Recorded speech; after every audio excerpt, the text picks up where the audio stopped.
Welcome to FMX Springford. This video will walk you through the steps on how to schedule a room for an event, club, meeting, or anything else that may be going on in the district. Feel free to pause or roll back the video at any time if you need to. To begin using FMX, go to www.gofmx.com/login.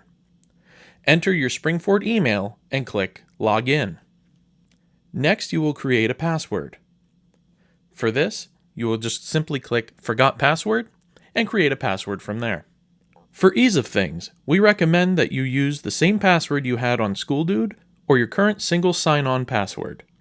You may create a new password altogether if you wish. Once your password is created, log on in. Once you're logged in, you will see the event calendar. This shows all the events going on in your building. You can organize the calendar using filters.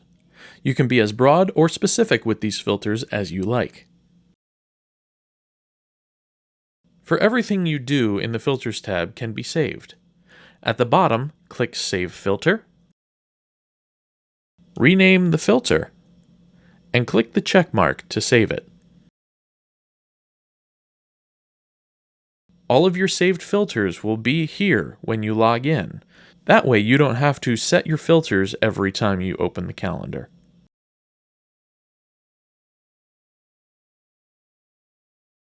If you would like to import the calendar to your Outlook calendar or print the FMX calendar, go to Settings, Export iCalendar Data, and select either Microsoft Outlook to go to your Outlook calendar, or other calendar program.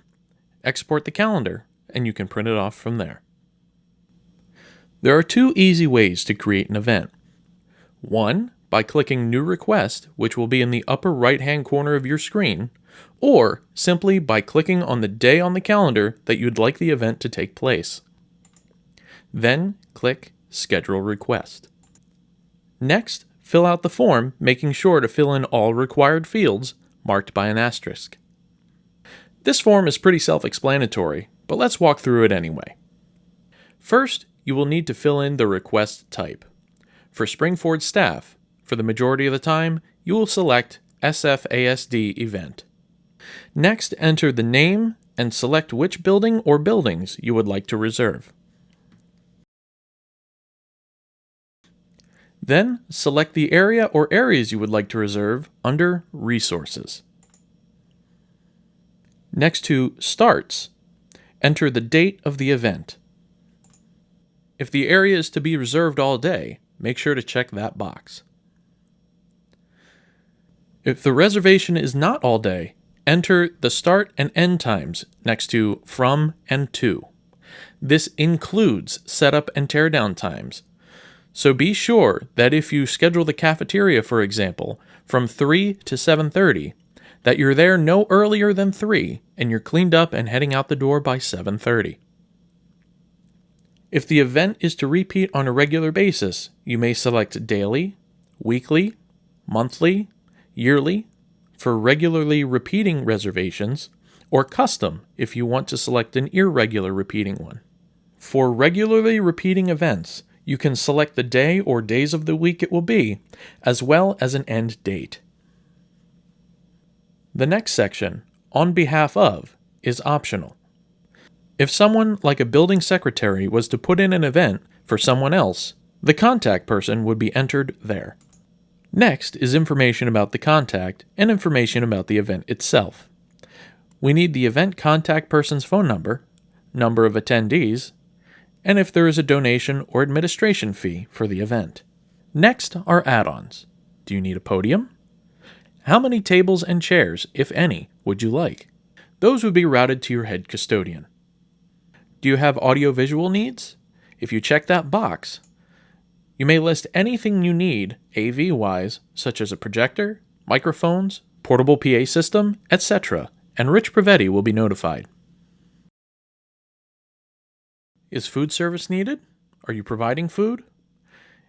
If the food service box is checked, that will be routed to Scott Orsini.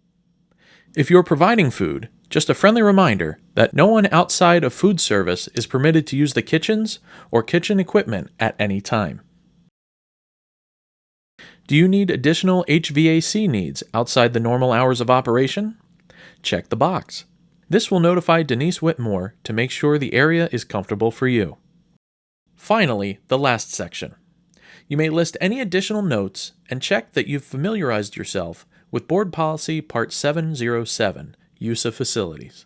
If you're not familiar with the Board Policy 707, there's a link.